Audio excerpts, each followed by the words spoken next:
नमस्कार। आइपा मंच में आपका स्वागत है। आइपा यानी all India progressive politics association. हम बात करते हैं प्रगतिशील राजनीति की, हम बात करते हैं प्रगतिशील समाज की।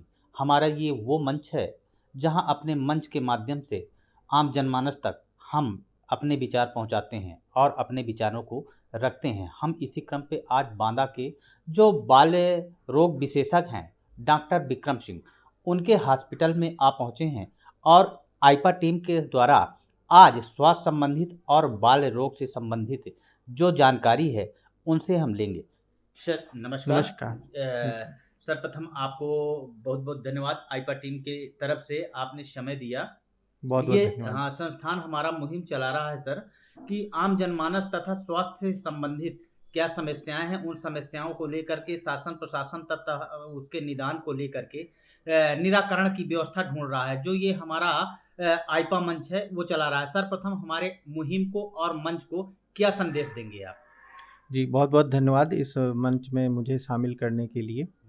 सर्वप्रथम मैं इस मंच को बहुत बहुत धन्यवाद देने के साथ साथ ये सलाह भी देना चाहूँगा कि जो हमारे नौनिहाल बच्चे हैं, नवजात शिशु हैं या स्कूल गोइंग चिल्ड्रंस हैं, जिनकी उम्र जो है 0 से लेकर के 15 साल के बीच है, इस बदलते मौसम में ठंड से बचाव के लिए जो बेहतरीन उपाय अपने घर में अपने माँ बाप के अनुपालन में कर सकते हैं, करना चाहिए। गुनगुना गर्म पानी पीना चाहिए। बचाव के लिए अन्य बीमारियों से फ्रीक्वेंटली हैंड वॉश की आवश्यकता पड़ती है। तो बार बार हाथ धुलें, बिना हाथ धुले भोजन ना करें और असमय घर से बाहर ना निकलें। तो उस सर जैसा कि इस पीरियड में काफ़ी ठंड भी बढ़ रही है। कहते हैं कि हीट कोल्ड हो जाना। हीट कोल्ड जो है ये क्या है, इसका संबंध क्या होता है बीमारियों से संबंधित? बच्चों पर ये होता है, ये क्या है? बच्चों में अचानक ठंडी हवा का एक्सपोज़र हो जाना या ठंड में निकलने के बाद कपड़े कम पहने हो तो तुरंत ठंड लग जाना। तो ये हीट कोल्ड एक्सपोज़र की वजह से बच्चों में अचानक निमोनिया की शिकायतें आ सकती हैं। बच्चों में अचानक उल्टी दस्त की शिकायतें आ सकती हैं। तेज़ बुखार भी हो सकता है। सही है सर। जैसा कि आप बाल रोग विशेषज्ञ हैं, यहाँ खासकर हमारे बांदा में आप जो है बच्चों से संबंधित सुपीरियर उपचार के लिए विक्रम चाइल्ड हॉस्पिटल जाना जाता है। खासकर इस मौसम की विषय की बात की जाए, ये सर्दी का मौसम चल रहा है, जहाँ इस मौसम में कौन कौन सी बीमारियाँ बच्चों को होती हैं और उनसे बचाव के लिए किन बिंदुओं पर जो है पेरेंट्स काम कर सकते हैं? वायरल इन्फेक्शन इस मौसम की होने वाली बहुत ही कॉमन और गंभीर बीमारियां हैं। वायरल इन्फेक्शन में बच्चों को सर्दी, जुखाम और बुखार के साथ साथ रिस्पिरेटरी डिस्ट्रेस, सांस लेने में तकलीफ़, निमोनिया के साथ साथ अचानक से बुखार, दिमाग में चढ़ने से बेहोशी के लक्षण भी आ सकते हैं। कुछ बच्चों को डायरिया की वजह से पानी की कमी की होने लगती है, जिससे बच्चे सुस्त पड़ जाते हैं। ऐसी स्थिति में ORS का घोल गर्म कर के पिलाना चाहिए, या अगर नहीं कवर कर पा रहा बच्चा, ORS का घोल नहीं पी पा रहा, दवा नहीं पी पा रहा, खाना नहीं खा पा रहा, तो एडमिट करके बोतल इंजेक्शन का सहारा लेना चाहिए। बदलते मौसम में इस तरह की बीमारियां अक्सर बच्चों को होती हैं। हालांकि ये मौसम बहुत अनुकूल होता है, बच्चों के स्वास्थ्य से संबंधित बीमारियां कम पाई जाती हैं। गर्मी की तुलना में सर्दी मौसम बच्चों के लिए काफ़ी लाभदायक होता है। और इसमें बचाव के लिए धूप में बच्चों को 1 घंटे 2 घंटे जितना भी हो सके कम कपड़ों के खेलने देना चाहिए। सन एक्सपोजर से विटामिन डी शरीर में आती है। इस विटामिन डी के माध्यम से बच्चों में इम्यूनिटी पावर बढ़ती है। सर जैसा कि 0 से 5 वर्ष के बच्चों पे क्या ये बीमारियां अधिक पाई जाती हैं, या इस मौसम में कितने वर्ष तक के बच्चे प्रभावित होते हैं अधिकता? 0 से 5 वर्ष के बच्चे अधिकतर बीमारियों से ग्रसित होते हैं, जिसमें से 0 से 1 महीने तक का बच्चा तो बड़ा सेंसिटिव होता है। ज़रा सा भी किसी का भी वायरल इन्फेक्शन, माँ का हो या अगल-बगल दादी का हो, ये किसी का भी जुकाम बच्चे को निमोनिया में घसीट ले जाता है ये। सर जो है खासकर जो है इस सर्दी के मौसम पे, जैसे कि अपने हॉस्पिटल की बात करें, विक्रम चाइल्ड हॉस्पिटल, यहाँ तो आप सुपीरियर हो जनपद बांदा में बाल विशेषज्ञ हो।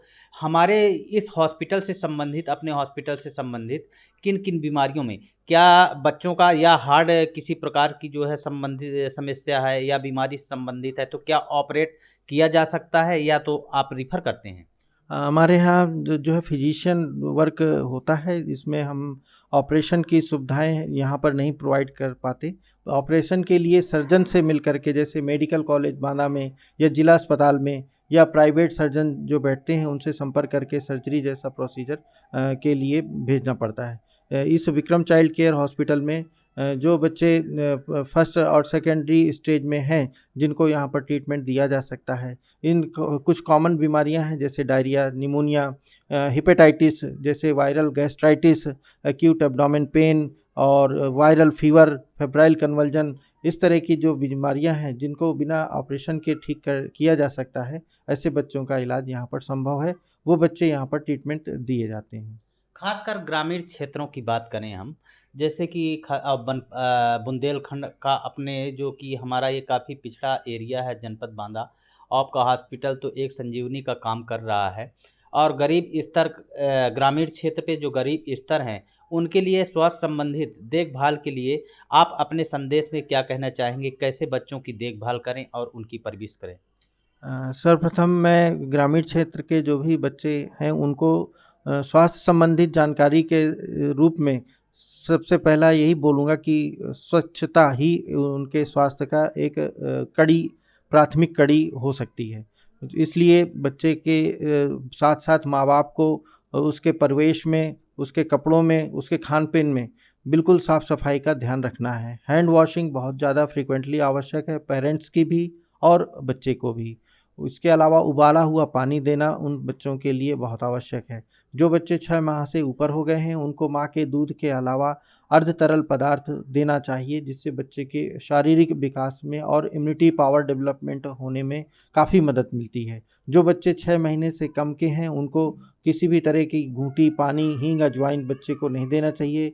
सिर्फ़ और सिर्फ माँ के दूध से में ही इतनी पावर, इतनी क्षमता होती है जिससे बच्चे का स्वास्थ्य, शारीरिक विकास, मानसिक विकास और इम्यूनिटी पावर, ये सारी चीज़ें वेल डेवलप्ड होती माँ हैं। के दूध में ही सिर्फ माँ के दूध, रिपेयर करता जी है। जी, 0 से 6 माह तक के बच्चे को सिर्फ माँ का दूध पिलाने के लिए ही प्रेरित करना है और वही देना है। और सर खासकर इस मौसम पे जो बात किया जाए, कोरोना को लेकर के, ओमिक्रॉन को लेकर के अब दहशत भी बढ़ रही है आने वाले समय में बताया जा रहा है, क्योंकि जनपद में अभी हाल ही में 2 कोरोना पेशेंट पाए भी गए हैं। ओमिक्रॉन से बच्चों को कितना खतरा है, उससे बचाव कैसे किया जा सकता है? जी, देखिए इस कोरोना जो पूरा फैल रहा है ओमिक्रॉन, उसमें बड़े को जितना खतरा है उतना ही छोटे बच्चों को भी खतरा है। इसलिए फिजिकल डिस्टेंस, शारीरिक दूरी बहुत ही आवश्यक है। फ्रीक्वेंट हैंड वॉश और मास्क पहन कर के ही बच्चे को मोस्टली जो भी बाहर निकलने की और बाहर खेलने की जो भी एक्टिविटीज़ हैं उनको मास्क पहन कर के ही आना जाना चाहिए। पेरेंट्स को भी ध्यान देने की आवश्यकता है पेरेंट्स बच्चों को भी, बिल्कुल, पेरेंट्स को भी मास्क और हैंड सैनिटाइजर और फिजिकल डिस्टेंस, इन तीनों प्रक्रियाओं का पालन करना बहुत आवश्यक है। इन्फेक्शन के कारण ये कैसे होते हैं? छोटे बच्चों को इन्फेक्शन हो कैसे जाता है? ओमिक्रॉन का खतरा जैसे बढ़ रहा है सर, इस पे ओमिक्रॉन का खतरा और बच्चों को कैसे बचाएँ, और जो है खासकर छोटे बच्चों पर ये कैसे इन्फेक्टेड हो जाते हैं? ये कोरोना वायरस या कोरोना वायरस, ये इनका फैलने की जो मेन सोर्सेज हैं वो है ड्रॉपलेट्स। हम छींक रहे हैं, हम बात कर रहे हैं, हमें खांसी आ रही है, हमारी इन सब प्रक्रियाओं में इतने ज़्यादा वायरल पार्टिकल्स निकलते हैं जो इन्वायरमेंट में घूमते हैं। और यही इन्वायरमेंट में अगर हमारा बच्चा, नौनिहाल बच्चा या जो स्कूल गोइंग चिल्ड्रन है या अन्य कोई भी बच्चा उस वातावरण में सांस ले रहा है तो वो भी इन्फेक्शन पा जाने का उतना ही उसको भी उतना ही इन्फेक्शन होने की संभावना है जितना किसी बड़े व्यक्ति को। इस वजह से कोशिश करें कि एक जगह पे ज़्यादा लोग इकट्ठे ना हों, ज़्यादा लोगों के बीच में बच्चे को पालन पोषण न ले जाएं, बच्चे को पालन पोषण भी उस जगह पर ना करें जहाँ पर भीड़ हो, गैदरिंग हो। इफ़ेक्टेड जो है घर का कोई भी पर्सन हो, अगर बड़ा व्यक्ति है, अगर वो इफ़ेक्टेड है, संबंधित या सर्दी खांसी जुकाम ही है, तो उसको भी जो है क्या दूर रहना चाहिए? अपने से बच्चों को दूर रखना चाहिए या आप स्वतः अपने आप को अलग करना चाहिए? जी, जिस भी व्यक्ति को, बड़े व्यक्ति को सर्दी जुकाम, वायरल फ्लू के लक्षण हैं उनको खुदा स्वतः ही होम आइसोलेशन में हो जाना चाहिए। में जो है क्या खतरा रहता है? क्या घबराने की बात है? कि ये समय रहते हुए उन बचाव और सावधानियों के साथ में इस्तेमाल की गई जो है चीज़ों को इस्तेमाल करने के बाद में उस पे जो है निजात पाया जा सकता है कि क्या घबराने की इसमें क्या हानियाँ हो सकती हैं? देखिए ओमिक्रॉन वायरस भी इन्फेक्शन एक कॉमन फ्लू का ही इन्फेक्शन है। जब तक मरीज को सांस लेने में प्रॉब्लम नहीं हो रही है, जब तक मरीज की ऑक्सीजन लेवल 95% या उससे ज़्यादा है, तब तक कुछ घबराने की आवश्यकता नहीं है।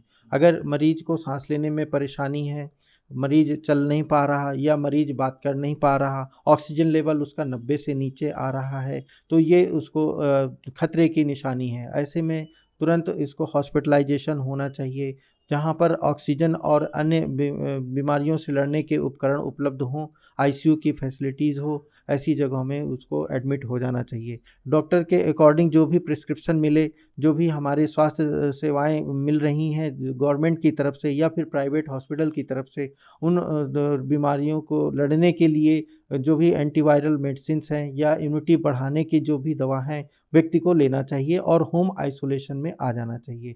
फ्रीक्वेंटली गरारा करना चाहिए, गर्म पानी ही हमेशा पीना चाहिए, गर्म पानी की भाप दिन में कम से कम 5-6 बार लेना ये सारी चाहिए। चीज़ें जो है उपयोग में करने से जो है नॉर्मल हो जी, जाता है व्यक्ति। व्यक्ति घबराने 90 की बात नहीं है। 99% व्यक्ति नॉर्मल हो जाता है 3 से 5 दिन में और ऐसा कोई भी घबराने की आवश्यकता नहीं। सर खासकर जो है देहात क्षेत्र का व्यक्ति क्योंकि ओमिक्रॉन और कोरोना को देखते हुए इसका डर इतना है कि लोग आम स्तर पे घबरा जाते हैं। कोरोना का नाम ही बहुत बड़ी चीज़ है क्योंकि अशिक्षा तथा जानकारी के अभाव में ऐसा लोग करते हैं और डर के कारण भी जो है वो लोग काफ़ी सीरियस हो जाते हैं। इस पर जो है लोगों को क्या संदेश देंगे? घबराए ना, जिस भी व्यक्ति को वायरल इन्फेक्शन, सर्दी जुकाम या गले का इन्फेक्शन हो गया है, ऐसा नहीं कि वो हमेशा कोरोना ही हो, जांच अवश्य कराएं। अगर जांच में कोरोना पॉजिटिव है तो बहुत एहतियात बरतें और समय समय पर दवाई लेते रहें। अगर कोरोना नहीं है तो भी दवा की आवश्यकता अनुसार उपयोग करना आवश्यक है। आइसोलेशन में रहना आवश्यक है जब तक सिम्टम्स हैं, और साथ में कुछ वायरल इन्फेक्शन के लिए मेडिसिन्स आती हैं, उनको लेना चाहिए, गरारा करना चाहिए, काढ़ा वगैरह का इस्तेमाल करना चाहिए, अपने हैंड वॉश फ्रीक्वेंट्स करना चाहिए और इसके साथ शारीरिक दूरी बना करके रखना चाहिए। तो बिल्कुल भी कोई घबराने की आवश्यकता ही नहीं है। Thank you sir. बहुत बहुत आपका धन्यवाद। Thank you. आईपा टीम के लिए आपने समय दिया। ये थे बाल रोग विशेषज्ञ जनपद बांदा के डॉक्टर विक्रम सिंह, जो कि हम इनके हॉस्पिटल में आकर के स्वास्थ्य संबंधी जानकारियों का जायज़ा लिए। साथ में इन्होंने अपने जानकारी के अनुसार बचाव तथा इंस्ट्रक्शंस क्या क्या चीज़ें होती हैं उसके बारे में जानकारी दी। Thank you sir very much. आईपा के लिए शाकेत अवस्थी बांदा से।